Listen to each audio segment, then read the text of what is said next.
Aqui é praticamente, né, os assuntos iniciais depois que Jesus morreu e ressuscitou, os assuntos iniciais são esses: fazer discípulos, ser testemunha.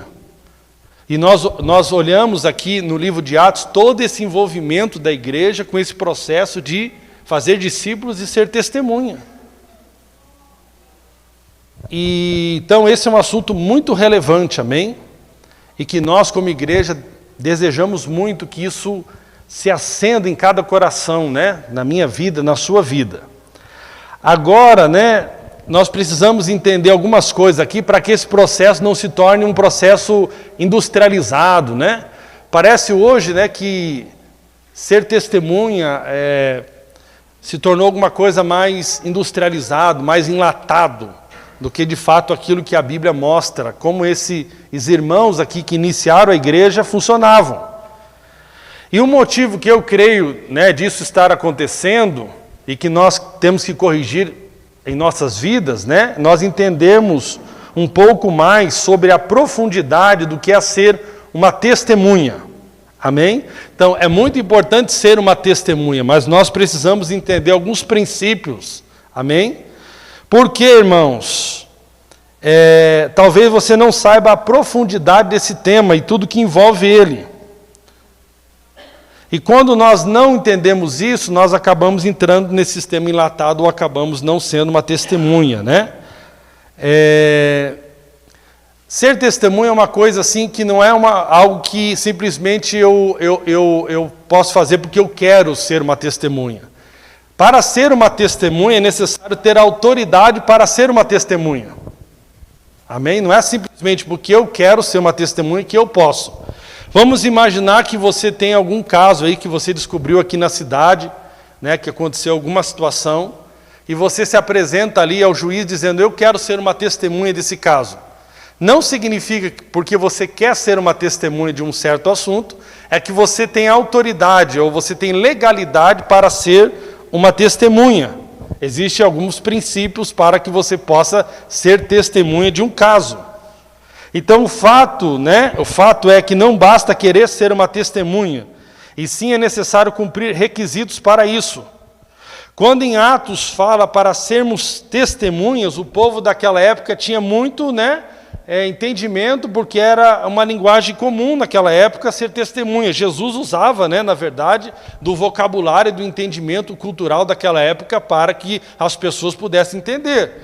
Hoje, às vezes, nós temos dificuldade, não tanto quanto a palavra testemunha, mas temos dificuldade para entender algumas coisas devido à questão era a cultura daquela época. Nós temos que entender algo sobre a cultura daquela época para que nós possamos entender o que Jesus quis falar, Então, infelizmente, limitamos o sentido de sermos uma testemunhas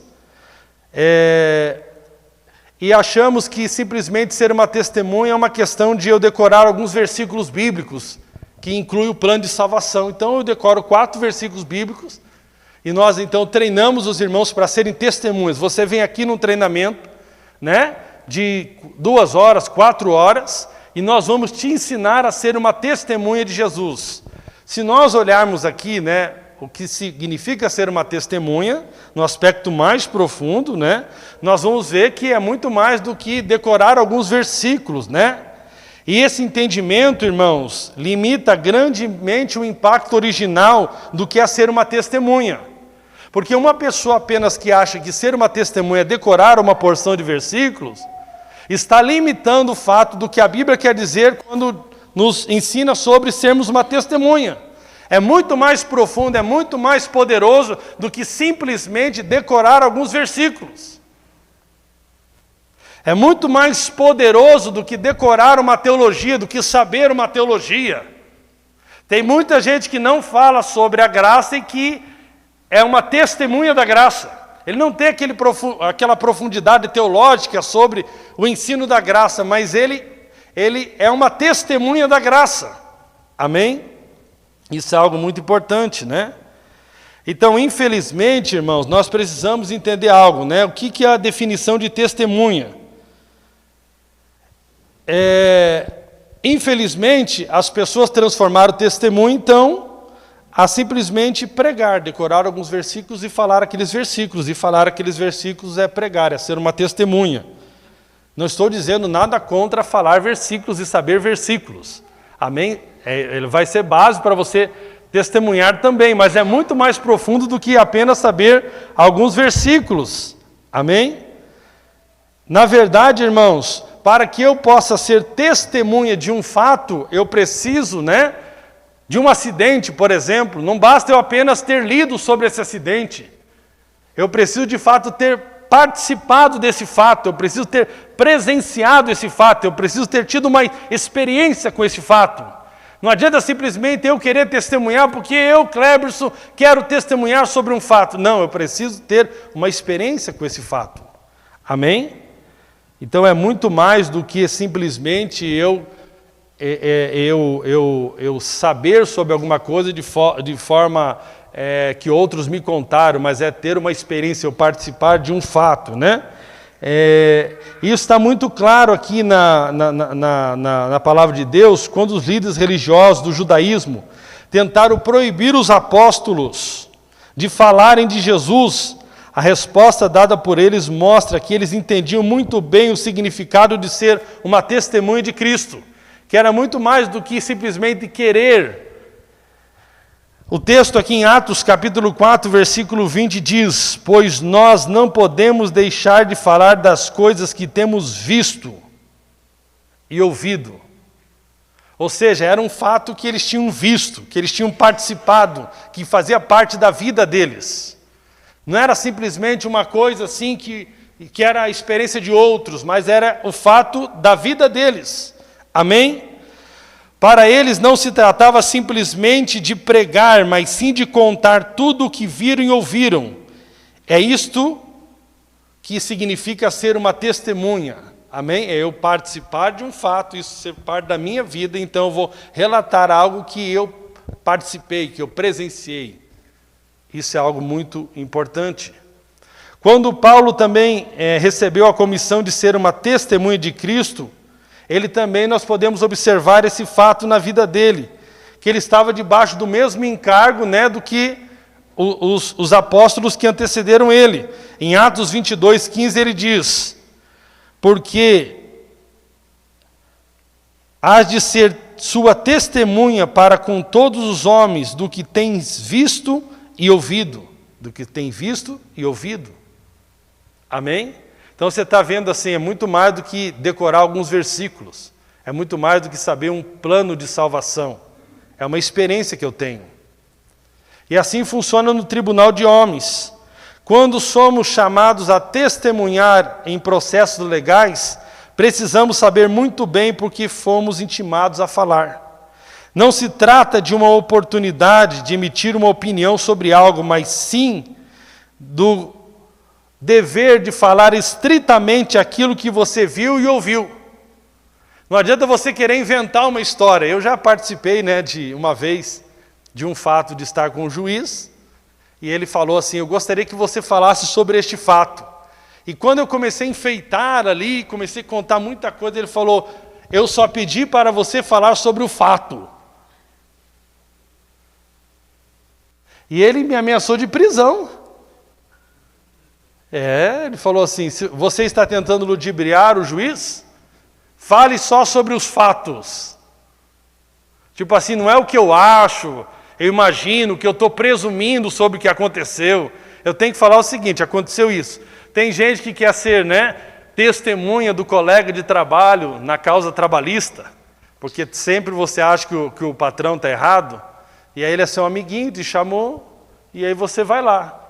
Meu pai foi chamado há muitos anos atrás, um amigo dele arrolou ele como testemunha, e ali, aquele amigo dele estava pleiteando muitas coisas no diz respeito à hora extra. Diz que trabalhava até tarde com o ônibus, chegava tarde lá na garagem, etc. Olha a pergunta do juiz para o meu pai: o senhor está vendo o que ele está pedindo aqui? Então ele disse que trabalhava até tal horário, isso aqui, isso aqui, isso aqui, isso aqui. O senhor confirma isso? Não, confirmo. Aí o juiz perguntou: mas como que o senhor pode confirmar? O senhor estava lá todos esses dias na garagem esperando o ônibus dele chegar?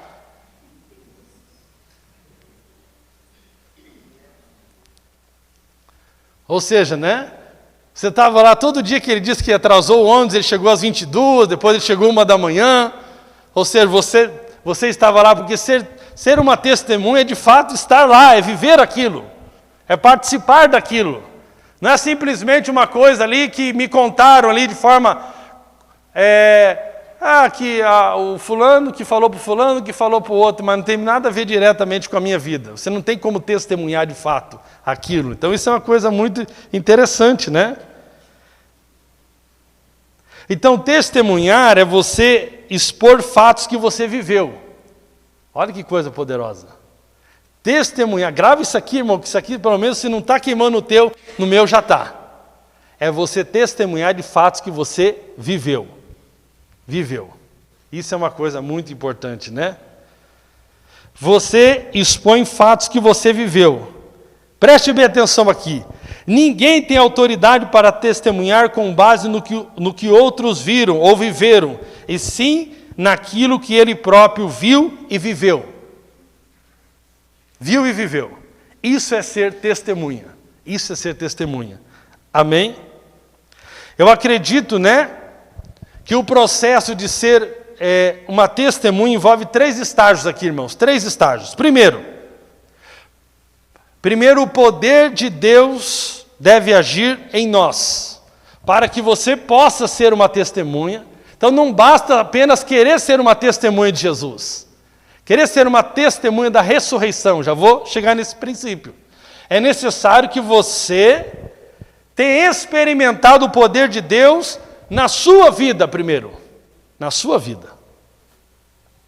Na sua vida.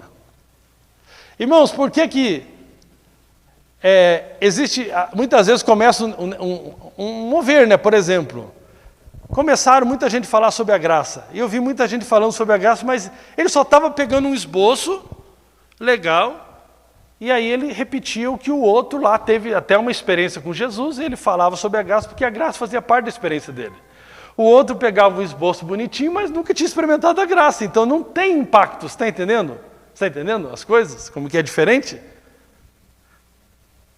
Agora, quando você tem uma experiência com aquilo, o impacto quando você fala daquilo é diferente.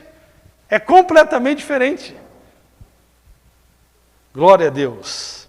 Então, primeiro o poder de Deus, o primeiro estágio para que eu possa ter autoridade para ser uma testemunha. Eu estava falando essa semana com o irmão, eu falei assim, nós não precisamos de pregador aqui na nossa comunidade, não precisamos nada, nós precisamos de gente que quer viver aqui a vida da igreja. Nós precisamos de gente que quer amar, que quer servir, e que eventualmente vai até pregar. Aqui, né, irmão? Porque aqui parece que é uma coisa que alguns gostam. Mas no dia a dia, né? Tem muita gente que é grande homem de Deus, mas não é, como Pedro diz, no cotidiano do lar. Participar da vida cotidiana do lar.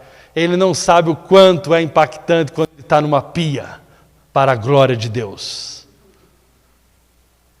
Ele não sabe participar da vida cotidiana. Muitos homens famosos que são muito bons aqui, mas são muito ruins na sua casa. Não participe da vida cotidiana do filho. Nunca foi nem na escola do filho. Eu vou falar a verdade, irmão. Esse negócio é o trabalho. Isso é desculpa. Se é assunto sério, você pede uma liberação. E um dia você vai conhecer a escola do seu filho. Participar da vida cotidiana. Deus tem falado muito, né? A vida cotidiana, do banheiro, da recepção, do trazer um cafezinho, do servir na casa, do visitar o enfermo, de levar uma ceia para um irmão que está precisando no hospital, da vida cotidiana. Isso é muito importante. Isso é muito importante. Tem coisas, irmãos, que a gente não deve terceirizar. Sabia? Eu lembro uma decisão que eu tomei muito importante, para mim foi muito importante, começou um romper ali na minha vida. Foi quando a minha esposa fez cirurgia bariátrica, e a minha cunhada fez a proposta de levá-la para casa lá dela, né, para que ela pudesse cuidar. Eu achei legal essa proposta, mas ali houve uma convicção no meu coração que era uma oportunidade que eu tinha de cuidar da minha esposa. Aí a Berna fez a parte daqueles caldos, né? Nem eu aguentava com o cheiro do caldo mais. Um caldinho de nada aqui, mas eu pude participar daquele processo. Isso traz uma ligadura muito profunda entre o casal. São oportunidades que Deus nos dá. Inclusive, eu estava sendo uma testemunha. Uma testemunha. Isso é algo muito importante. Ela estava falando para mim, porque as mulheres têm uma capacidade de lembrar de coisas assim, impressionante, né? Ela estava me lembrando que certa vez ela vem de uma viagem de São Paulo, que ela foi comprar uns produtos lá, com uma amiga dela, e disse que o marido levou elas na ida, e eu era para buscar e eu não fui buscar. E aí eu falei para ela, volta de Uber. Tinha Uber na época já? Então não faz muito tempo, então a coisa não está muito boa, né, irmãos? Não, mas o Uber já deve ter uns 10 anos aí, né? 7 anos? Então, amém, glória a Deus. Dá quase um tempo aí de remissão. Ou seja, eu falo para você que só depois que eu passei nessa experiência de hospital, que eu consigo entender o que é você acompanhar uma pessoa numa consulta, o que é você fazer uma visita, irmãos. Quando você vai lá no hospital, como eu fui do meu pai, eu fiz o esforço, eu podia ter tantas desculpas. Tantas desculpas. Mas eu me esforcei, se eu não fui 100% dos dias, eu fui quase 100% dos dias. Porque eu entendi quanto é importante. Quantas pessoas ali na hora da visita não tem um parente para ir na hora da visita? Que triste, irmãos, que triste. Mas eu só vi essas coisas mais profundamente depois que eu tive que passar por uma experiência. Por uma experiência. O valor de uma experiência é algo muito glorioso, irmãos. Por isso a Bíblia diz, tende por grande alegria o passares por várias tribulações. Porque ali você vai poder ter uma experiência. Você pode saber tudo sobre suco de laranja, mas você só vai saber de fato falar sobre o suco de laranja quando você tiver uma experiência tomando o suco de laranja. Você pode conhecer muitos versículos sobre Jesus, sobre o Evangelho, mas você só vai poder saber de fato sobre o Evangelho quando você tiver uma experiência. Seja ela, irmão, de vários aspectos, até quando você erra, ter uma experiência com um perdão absoluto de Deus. Mas também você vai ter uma experiência com Jesus quando outros errarem com você, e você vai poder também ter uma experiência. A experiência é algo muito glorioso, muito, muito, muito, muito, muito glorioso.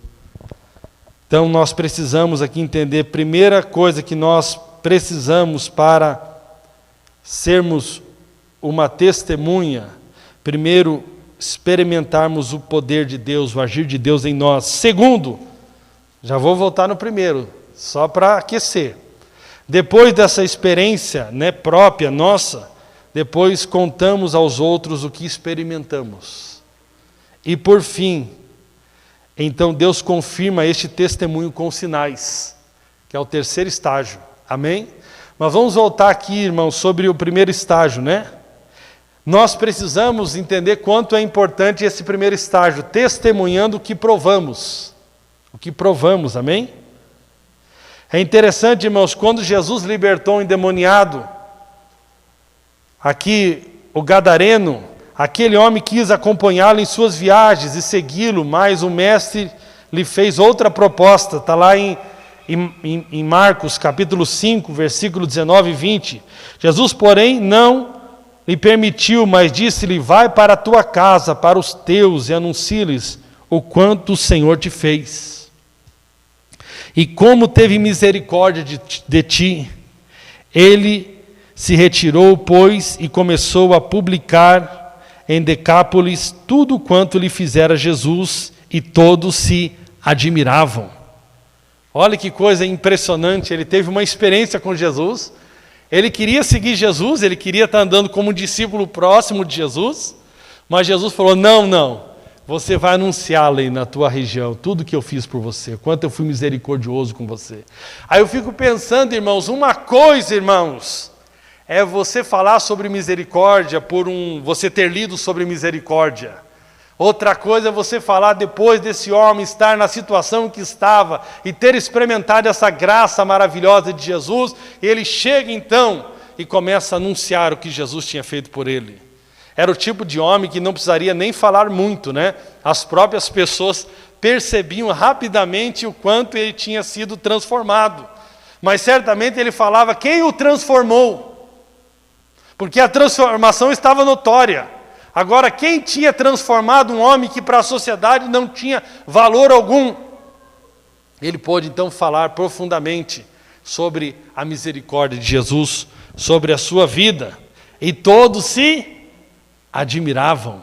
Todos se admiravam. Glória a Deus. Qual que era o assunto que esse homem deveria falar com essas pessoas? A sua única mensagem era dizer o que Cristo havia feito, e com isto comunicar o que Deus queria fazer em favor de cada um daqueles homens.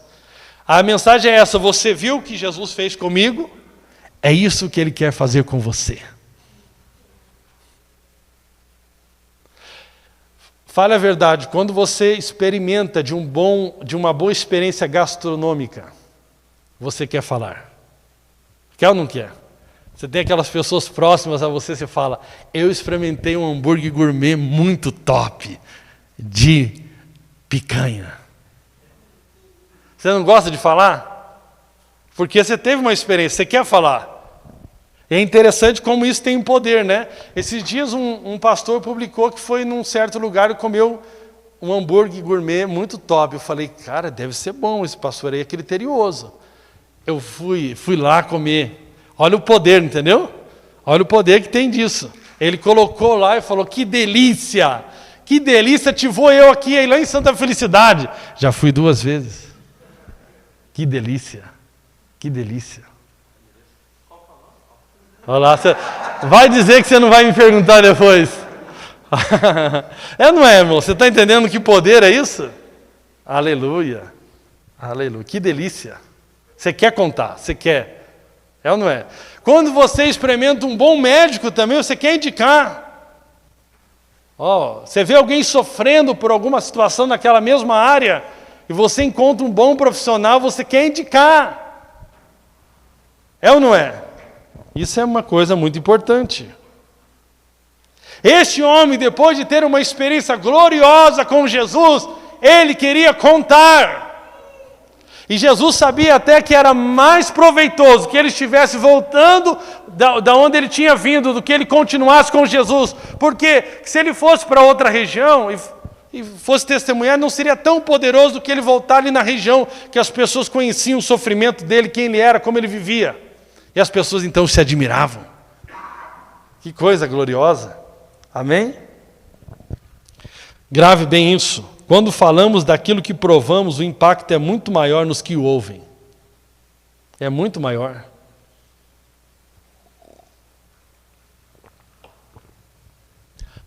Decorar um versículo sobre paz. Um versículo sobre paz na boca de um atribulado não tem muito efeito. Eu, quando estava ali naquela fase de enfermidade, eu vi alguém falando sobre cura, que passou por um processo de doença, eu queria só saber o final. Tá, me conta como é que foi o final. Morreu, puxa, esse não. Esse não, por favor, esse não. Eu quero outro, eu quero esse aqui que tá, esse aqui. Glória a Deus. Amém? O mesmo se deu com a mulher samaritana, que Jesus se encontrou com ela, no poço de Jacó. Deixou, pois, a mulher o seu cântaro, foi à cidade e disse àqueles homens, vinde e vede um homem que me disse tudo quanto tenho feito. Olha, estava admirado. Vocês têm que ver esse homem. Será este, porventura, o Cristo? Saíram, pois, da cidade e vinham ter com ele. Muitos samaritanos daquela cidade creram nele, por causa da palavra da mulher que testificava. Ele me disse tudo quanto tenho feito. No início, as pessoas foram ali para ter com Jesus pela experiência da mulher. E depois, continuaram por causa da sua própria experiência, porque eles testificaram que aquilo era verdade, né? Irmão, não adianta nós enfeitarmos o pavão, a minha amiga igreja é uma bênção, é todo mundo amoroso. A pessoa vai lá. Quando chega lá, se não encontrar, se não testificar o que você falou nas nossas vidas, isso não vai continuar. Da mesma forma, o testemunho do outro sobre o hambúrguer gourmet, eu tive que testificar de que de fato era aquilo. Amém? E muitos mais creram por causa da palavra dele, testificaram, ou seja, aquilo que ele falou, que ele era um profeta, e eles viram ele falando e testificaram que era verdade. Testificaram que aquilo era verdade, irmãos. E diziam à mulher: já não é mais pela tua palavra que nós cremos, pois agora nós mesmos temos ouvido e sabemos que este é verdadeiramente o Salvador do mundo. Olha, que poder! Você pode falar maravilha sobre mim, vai lá de manhã que vai ser uma benção, vai ter uma palavra de fé, vai ser uma benção, chega aqui, você fica até com... hoje ele deve estar mal, não dormiu bem. É ou não é? Não dormiu bem. Isso é uma coisa muito importante, experiência, irmão, grave isso aí, experiência, né? Experiência, glória a Deus. Qual o conteúdo principal desse testemunho? Amém? Diz para nós sermos testemunha. Qual que é o conteúdo principal desse testemunho? Vamos aqui observar algo. Em Atos capítulo 4, versículo 33 diz: com grande poder, olha que coisa linda, com grande poder, os apóstolos davam testemunho. Agora tem um conteúdo desse testemunho. Damos testemunho do quê? Da ressurreição do Senhor. Damos testemunho da ressurreição do Senhor Jesus. E em todos eles havia abundante graça. Qual que é o testemunho da igreja? O que é? Somos chamados para testemunhar o que ao mundo? Que Jesus está vivo. Esse é o fato principal do nosso testemunho. É testemunhar ao mundo de que Jesus está vivo. Amém? Por que, irmãos? Porque de fato os primeiros ali, os apóstolos, os primeiros discípulos de Jesus, poderiam falar sobre a ressurreição dele do ponto de vista natural, porque eles tiveram a oportunidade de ver ele encarnado, ressurretos. Mas a experiência que o Evangelho fala de testemunhar sobre Jesus, de ser testemunhas, é muito mais do que simplesmente testemunhar que viram ele. Ou seja, então nós só poderíamos testemunhar sobre isso se nós tivéssemos ele aparecesse para nós. E mesmo assim, aqueles primeiros discípulos, é interessante, né? Eles viram Jesus, mas mesmo assim, o texto bíblico diz que eles não poderiam sair para ser testemunha enquanto eles não experimentassem do poder do Espírito Santo. Então significa que esse testemunho é muito mais do que ter visto ele naturalmente. Que no nosso caso, nós então nem se estaríamos qualificados a sermos testemunhos, porque não vimos ele naturalmente, nós não estamos lá no fato da ressurreição. É muito mais do que um fato natural, amém, irmãos? É muito mais, é muito mais. Testemunhar sobre sua ressurreição é a experiência que temos com o poder dela em nossas vidas. É o poder da ressurreição. É o que essa ressurreição está fazendo em nós. É o que esse Evangelho está produzindo em nós. É o que este Evangelho está produzindo em nós como filhos, como maridos, como pais, como vizinhos, como irmãos da mesma comunidade. É o que esse Evangelho está produzindo em nós, que vai demonstrar que verdadeiramente Jesus está vivo.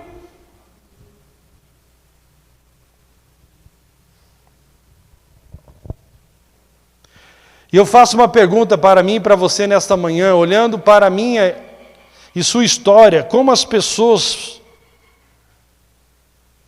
podem ver o poder da ressurreição de Cristo. Se o teu vizinho olhar para você, você diz para ele que você agora é crente.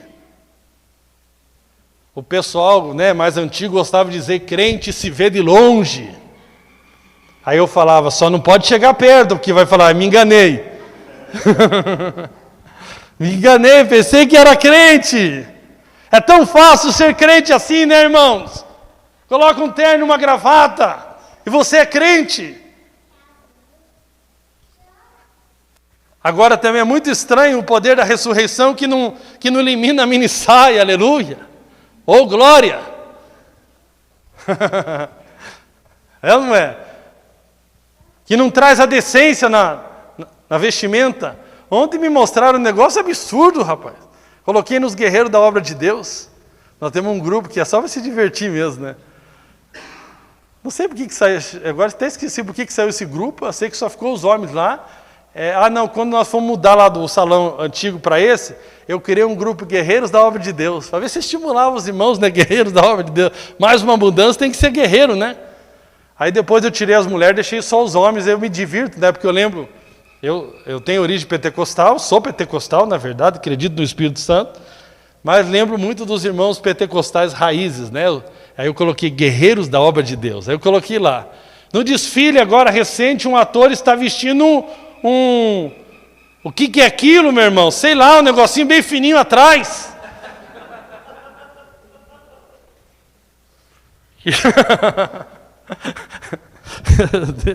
Que negócio estranho, né? Aquele homem experimentar o poder da ressurreição seria perguntar para a esposa dele, ficou mais largo o negócio aí? Ou continua fininho? Meu Deus, fico imaginando eu chegando na lua de mel com a Fabíola, assim que de repente eu pareço com um negócio fininho atrás, irmãos. Que negócio estranho. Agora sim,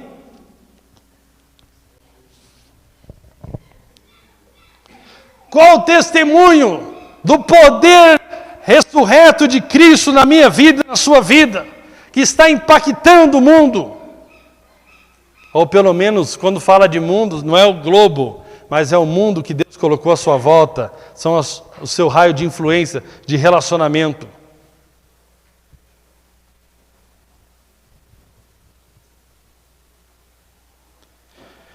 Nós desfrutamos disso hoje pela fé, porque nós não estamos aqui pegando em Jesus, nós não estamos olhando em Jesus, tudo isso é uma experiência pela fé. A quem Jesus, 1 Pedro 1,8, sem o termos visto a mais, no qual sem agora o verdes, mas crendo exultai com gozo inefável e cheio de glória. Então não é agora esse viu, não é encarnado como eu estou vendo o Ariel aqui, é o viu na experiência. É experiência com esse poder ressurreto da cruz, porque, irmãos, não teria valor nenhum se Jesus só tivesse morrido. O que tem valor naquilo que ele fez é que ele ressuscitou, e nós somos testemunhas da sua ressurreição. Da sua ressurreição. Agora, sobre a fé, nós precisamos entender aqui algo muito importante. Obras sem fé não tem valor, pois são obras mortas. Obras sem fé não tem valor nenhum, são obras mortas. É o religioso sem Jesus tentando ter boas obras, isso não tem valor diante de Deus. A Bíblia chama isso de obras mortas. Agora também, a fé sem obras é morta. A fé sem obras é morta. Muito se fala em crer em Jesus, eu creio em Jesus, eu creio na graça, eu creio na graça, eu creio na graça, eu creio na graça. Mas a Bíblia diz, o pecado não terá domínio sobre vós, porque não estáis debaixo da lei, e sim da graça de Deus. Ou seja, como eu posso dizer que creio na graça de Deus, se eu continuo escravo do pecado? Isso é algo totalmente incoerente. Como eu posso testemunhar sobre o poder ressurreto de Cristo se eu continuo escravo das coisas que Cristo diz que me libertou naquela cruz? É uma incoerência. É uma incoerência. Tiago capítulo 2, versículo 14, tão conhecido dos irmãos esse texto: meus irmãos, que proveito se alguém disser que tem fé e não tiver obras? Porventura, a fé pode salvá-lo? Ele não está falando que as obras salvam, está falando de um tipo de fé que não produz obras. E se o irmão ou a irmã estiverem nus e tiverem falta de mantimento cotidiano, e algum de vós lhe disser: ide em paz, aquentai-vos, afartai-vos, e não lhes derdes as coisas necessárias para o corpo, que proveito virá daí? Assim também a fé, se não tiver as obras, é morta em si mesma. Mas dirá alguém: tu tens a fé, e eu tenho as obras. Mostra-me a tua fé sem as tuas obras, e eu te mostrarei a minha fé pelas minhas obras. Olha que coisa interessante. Eu te mostrarei a minha fé através das minhas obras. Você ama as crianças? O que você está fazendo por elas?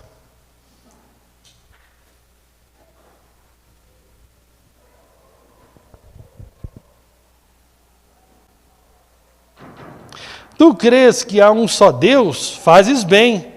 Também os demônios o creem.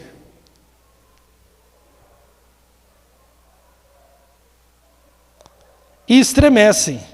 Mas, ó homem, queres tu saber que a fé sem a obra é morta? Porventura, o nosso pai Abraão não foi justificado pelas obras, quando ofereceu sobre o altar o seu filho Isaque? Bem vês que a fé cooperou com as suas obras, e pelas obras a fé foi aperfeiçoada. Cumpriu-se a escritura que diz: e creu Abraão em Deus, e foi-lhe isso imputado como justiça, e foi chamado amigo de Deus. Vedes então que o homem é justificado pelas obras, e não somente pela fé. E de igual modo Raabe, a meretriz, não foi também justificada pelas obras, quando recolheu os emissários e os despediu por outro caminho? Porque assim como o corpo sem espírito está morto, assim também a fé sem as obras é morta. Amém? Isso aqui é uma coisa muito importante, irmãos. Isso aqui é uma coisa muito importante. Aqui, especialmente sobre Abraão, Paulo, quando usa Abraão, usa no momento que Abraão creu em Deus, e isso foi lhe imputado como justiça. Abraão não tinha feito nada, Abraão creu em Deus, e a Bíblia diz que ele foi creditado para ele justiça. Ali fala do ato da justificação. Mas Gênesis 22, se eu não me engano, fala ali do momento que Abraão vai oferecer o seu filho em sacrifício. E Tiago não usa o ato da justificação, como Paulo usa aos romanos. Aqui Tiago usa quando ele foi oferecer o seu filho como sacrifício, que seria então a prova da sua justificação. Ninguém é justificado por suas obras, mas as suas obras demonstram que você foi justificado. É simples. Amém?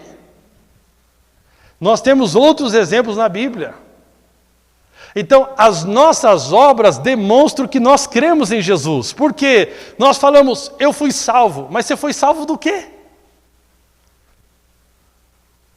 Se eu continuo sendo egoísta, se eu continuo sendo aquela pessoa que lida com os problemas de forma assim, a ficar sempre cheio de preocupação, se eu lido até com as minhas falhas, irmãos, eu confesso que fico muito triste, eu falo aqui com muito amor.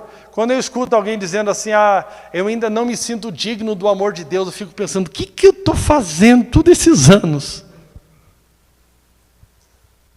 Ou seja, esse evangelho, essas obras, não são só quando nós acertamos, também tem os momentos que nós falhamos. Até a forma como nós reagimos quando falhamos demonstra a prova da nossa fé em Jesus Cristo. Ou seja, eu sei que estou triste por ter feito isso, Sei que não deveria ter feito isso, mas ao mesmo tempo descanso no perdão de Deus incondicional e no amor de Deus incondicional. Isso me empodera de fé para mim continuar e levantar rumo a andar conforme Jesus me chamou para andar como seu filho e discípulo. Então isso é muito importante. Vamos pegar um texto aqui muito, muito interessante, né? 1 João capítulo 4.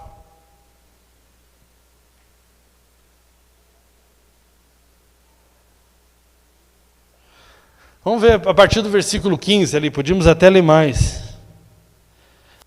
1 João capítulo 4, versículo 15. Qualquer que confessar que Jesus é o Filho de Deus, Deus está nele e ele em Deus. E nós conhecemos e cremos no amor de Deus. E nós conhecemos e cremos no amor que Deus nos tem. Deus é amor. E quem está em amor está em Deus e Deus nele. Nisto é aperfeiçoado o amor para conosco, para que no dia do juízo tenhamos confiança, porque qual ele é, somos nós também neste mundo. Olha que coisa poderosa!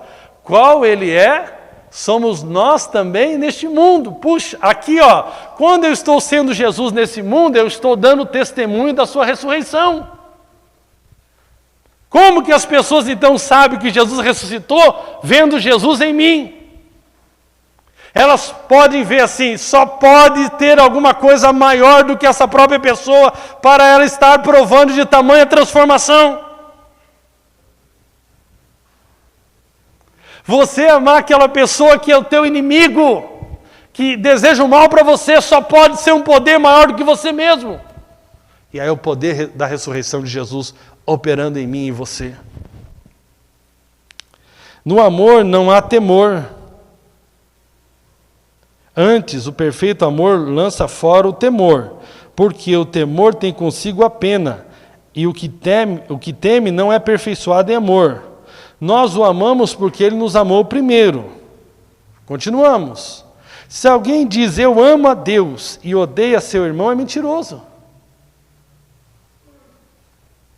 Pois quem não ama seu irmão, ao qual viu, como pode amar a Deus a quem não viu?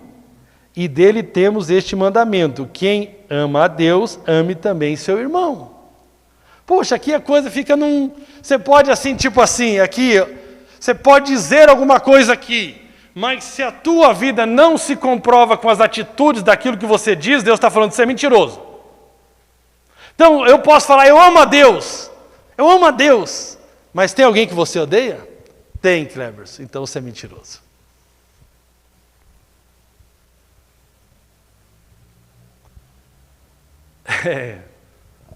É um fato da vida aqui, está muito claro. Amém? Nós vamos ter que assim... Aí você pode até não dizer eu amo a Deus, mas você não odeia ninguém, então você ama a Deus.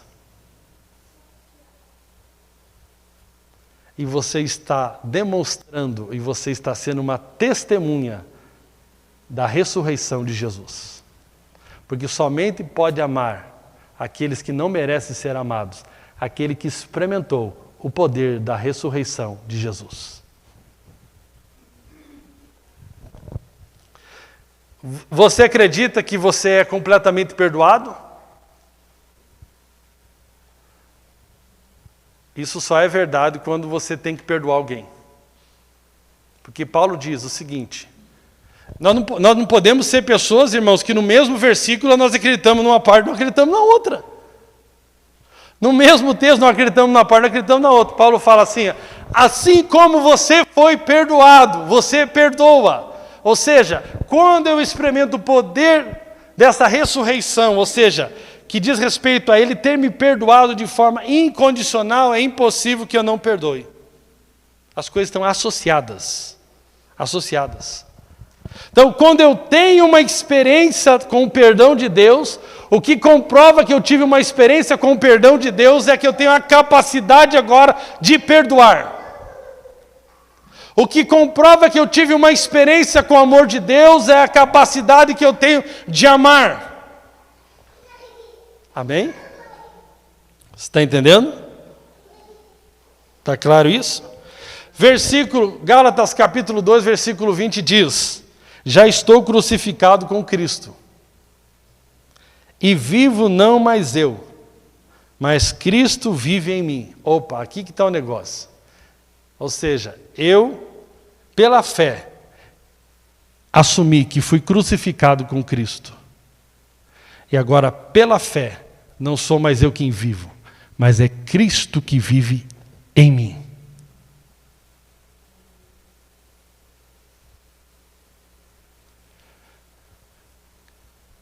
Olha que coisa poderosa. E a vida que agora vivo na carne, vivo-a pela fé do Filho de Deus, o qual me amou e se entregou a si mesmo por mim. Ou seja, essa vida que eu vivo no corpo agora, eu vivo pela fé no Filho de Deus. Amém? Olha que coisa poderosa. Então, eu, pela fé, creio que o antigo Cleberson foi crucificado com Cristo. Aquele egoísta foi crucificado com Cristo. Mas também ressurgiu um novo homem,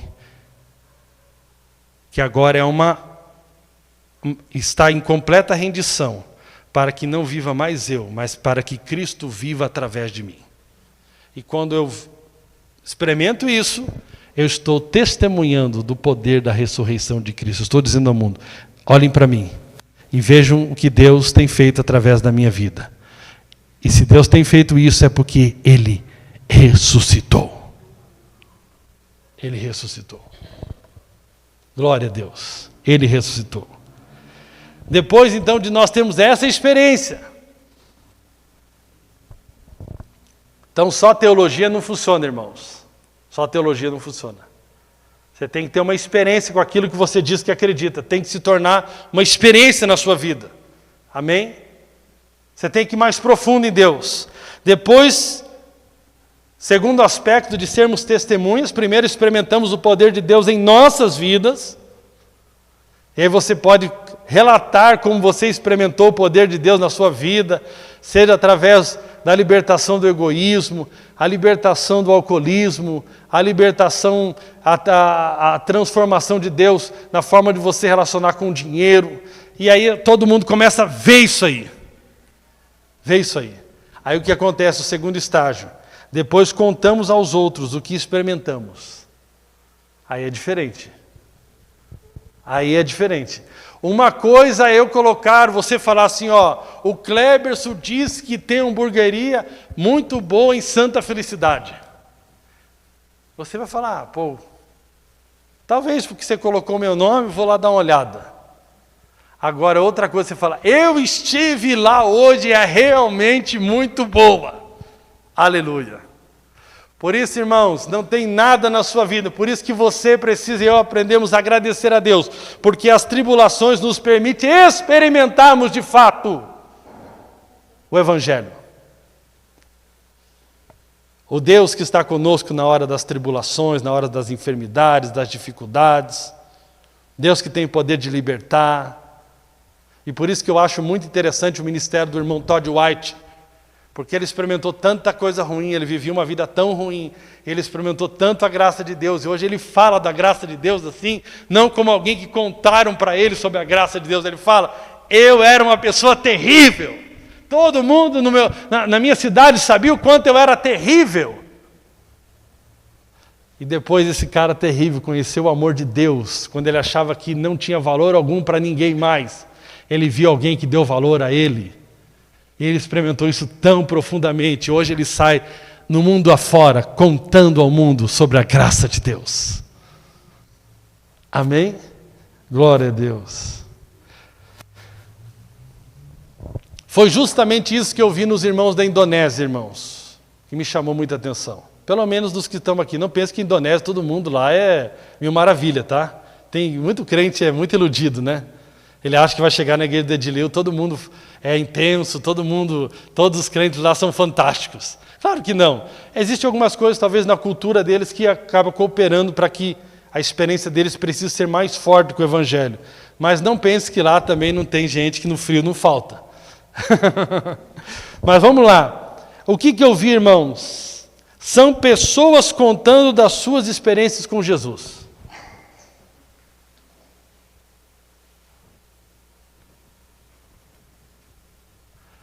E é isso que eu vi. Pessoas contando das suas experiências com Jesus. Isso é algo muito poderoso. Muito poderoso. Seja você que não tinha uma vida tão promíscua, tão imoral, mas você era cheio de justiça própria e você conta ao mundo da tua experiência com Jesus. O quanto você era cheio de justiça própria, o quanto você era um fariseu religioso, mas o quanto agora você provou da graça de Deus e da verdadeira santidade. Quanto você era alguém, pessoa insegura, mas agora o quanto você tem uma identidade em Jesus. Quanto você era alguém que vivia sempre preocupada, aflita, se desesperava com os problemas da vida, mas agora você aprendeu Jesus que te dá a paz que excede todo entendimento. O quanto você era preso no sexo, nas drogas, no alcoolismo, e o quanto você experimentou a verdadeira liberdade em Cristo Jesus.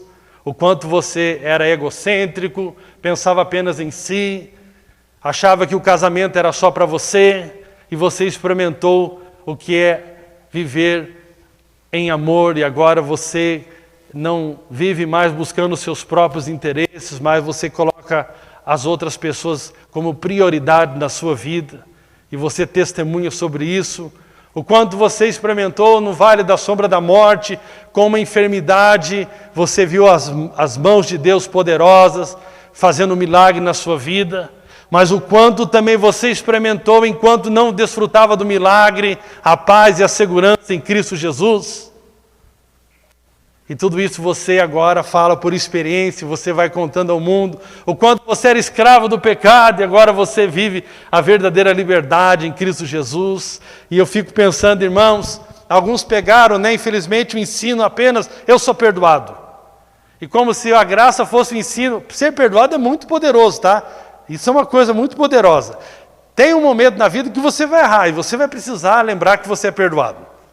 Mas um evangelho que só tem o poder de perdoar e não tem poder para dar vitória sobre o pecado, é um evangelho muito fraco. Eu fui uma vez numa reunião aqui no bairro de Curitiba e o pessoal só falava disso. O que é a graça de Deus? É que Deus me perdoa, eu não presto mesmo, eu continuo aprontando, eu continuo falhando, mas Deus perdoa mesmo. Eu fiquei ouvindo o outro, eu apronto mesmo, eu bebo mesmo, eu fumo mesmo, eu cheiro mesmo. Mas Deus me perdoa, eu sou totalmente perdoado. Eu falei, pô, mas a Bíblia de vocês não tem nenhum lugar que diz vitória sobre o pecado. Ou seja, eu era um bêbado, tem uma música antiga, né? E vivia drogado, encontrei Jesus e continuei bebendo, fumando e drogado. Ou seja, pô, mas que evangelho é esse, entendeu? Tipo assim, o evangelho que só tem, eu volto a dizer, ter perdão dos pecados é muito poderoso, mas agora vitória sobre o pecado é outro nível. O evangelho é isso, é vitória sobre o pecado. Amém? Então, depois de termos a experiência pessoal, nós vamos testemunhar, nós vamos falar de algo que experimentamos. Aí é muito poderoso. Amém, irmãos? E por fim, Deus vai confirmar este testemunho. Deus vai confirmar. E disse-lhes, ide por todo mundo e pregar o evangelho a toda criatura. Quem crer e for batizado será salvo, mas quem não crer será condenado. E estes sinais acompanharão os que creem. Amém? Ou seja, já falamos aqui, crer não é simplesmente falar que crê, mas as obras suas vão comprovar que você creu. E esses sinais vão acompanhar os que creem. E aí você conhece os textos. Em meu nome expulsarão demônios, falarão novas línguas, pegarão em serpentes, se beberem alguma coisa mortífera, não lhes fará dano algum, e porão as mãos sobre os enfermos, e estes serão curados. Aleluia, aleluia. Meu pai está sendo um bom treinamento, meu pai precisa de tudo, irmãos. Meu pai está precisando de tudo. Meu pai descobriu essa semana que ele tirou um rim há 7 anos atrás. Ele nunca foi buscar o resultado da biópsia. E o médico que atendeu essa semana foi puxar lá nos lugares que fazem a biópsia, achou o resultado dele, era maligno. Ele nunca foi buscar o resultado. Ficou só com o rim, não cuidou desse rim, hoje o rim dele está lá com 35%. Eu estou falando assim, eu creio num Deus que dá rins. Deus cria. Eu estou crendo muito no poder criativo de Deus. Amém? Mas vamos lá aqui para terminarmos. O que Deus está prometendo aqui? Que Deus prometeu que Ele vai dar aval no nosso testemunho com mais provas ainda. Amém? Ao você testemunhar das experiências suas com Ele, Ele vai te dar ainda experiências maiores. Você vai poder falar para as pessoas sobre o que Deus fez na sua vida, o quanto Ele é vivo em você, e ao você falar do quanto Ele é vivo em você, Ele vai se demonstrar muito mais poderoso ainda através de você.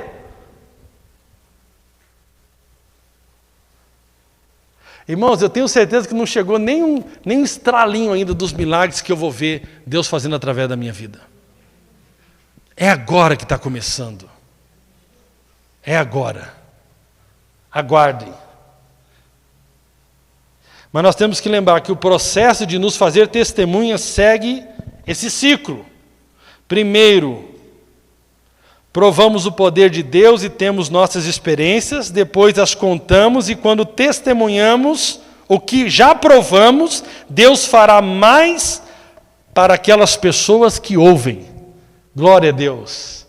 Aprenda o seguinte, nas áreas que você provou de Deus de forma especial, são as áreas que Deus vai te usar. Deus vai te usar, já fica ligado a essas oportunidades. Fica ligado a essas oportunidades. Eu não esqueço, Deus, eu lá em São Paulo, 2020, lá numa salinha na casa do pastor Marcelo, falando, Deus, eu queria tanto que o Senhor reavivasse no meu coração a questão das curas. Reavivou. Só que eu não sabia que tinha que passar por essa experiência toda. Mas tende por grande alegria. Deus é fiel. Deus é fiel. Amém? Agora eu tenho certeza que o meu milagre já foi muito, muito grande. Eu fico imaginando qual os milagres que Deus vai fazer através de mim. O meu já foi grande. Foi tão grande que me faz pensar em criação de órgãos. Eu consigo pensar hoje. Eu consigo pensar assim de um rim lá, pá. Eu consigo pensar de alguém que está com deficiência, porque teve um AVC e ficou deficiente. Eu consigo visualizar Deus trazendo de novo os movimentos. Deus vai honrar o seu testemunho. Nós lemos esse texto aqui no começo. Os irmãos do louvor podem subir aqui. Com grande poder os apóstolos davam testemunho da ressurreição do Senhor Jesus Cristo. Com grande poder eles davam testemunho do quê? Da ressurreição do Senhor Jesus Cristo. Como que o Cleberson pode dar um testemunho da ressurreição de Jesus Cristo? Jesus está vivo porque Ele criou novas artérias na minha cabeça. Glória a Deus por isso. Muitos cristãos têm tentado entrar direto no estágio final, sem permitir que o processo se estabeleça em sua própria vida, no padrão que Deus estabeleceu. Isso não acontece. O estágio final é quando Deus coopera conosco, que já provamos o seu poder, e avaliza o testemunho com mais sinais. Foi exatamente isso que aconteceu na vida dos apóstolos. Nós podemos observar o próprio apóstolo Pedro, que provou ali a experiência do Pentecostes. Nós podemos observar em vários textos da Bíblia o Pentecostes acontecendo através do ministério dele.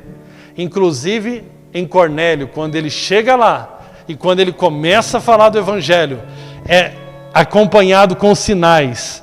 Aquelas pessoas ali são batizadas com o Espírito Santo. Aleluia. Meu irmão, essas experiências que você está tendo com Deus, você vai falar delas para o mundo. E Deus vai confirmar, Deus vai dizer, eu sou amém do que você está falando. E pessoas serão curadas emocionalmente. Pessoas serão curadas fisicamente. Alcoólatras serão libertos. Gente que vivia na prostituição será liberto. Eu não sei qual a área que você já experimentou tão fortemente do poder de Deus. Deus vai acompanhar aquilo que você testemunhar com sinais. Com sinais. Aleluia. Por isso, irmãos, se você ainda deseja, como eu, ter experiências mais profundas com Deus, nós não podemos ficar no nível da superficialidade, de conhecer um versículo. Eu volto a dizer, irmãos, sabe por que você vive com medo ainda? Porque você não se indignou com medo. Você acha que é normal, afinal eu estou passando por isso, é assim mesmo. Não é normal. Não é normal. A Bíblia diz que Deus prometeu a paz que excede todo entendimento. Vai se aprofundar em Jesus, vai mergulhar nele. Não teria como esse povo ser testemunha enquanto eles não tivessem provado do poder de Deus. Vai provar do poder de Deus nessa área da sua vida. Vai mergulhar na palavra nessa área da sua vida. Vai conhecer o que Deus diz sobre essa área da sua vida. Experimente o poder da ressurreição dele nessa área da sua vida. Vamos ser mais profundos em Deus. Em nome de Jesus, amém? Glória a Deus, glória a Deus. Se coloque de pé em nome de Jesus.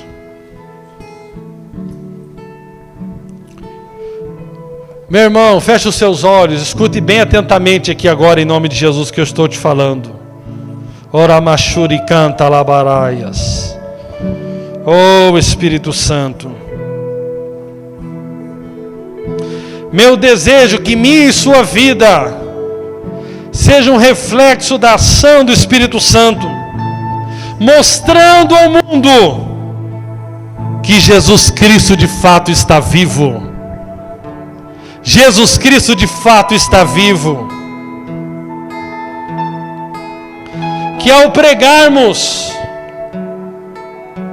possamos falar não somente daquilo que soubemos dele, mas daquilo que provamos dele. Aleluia!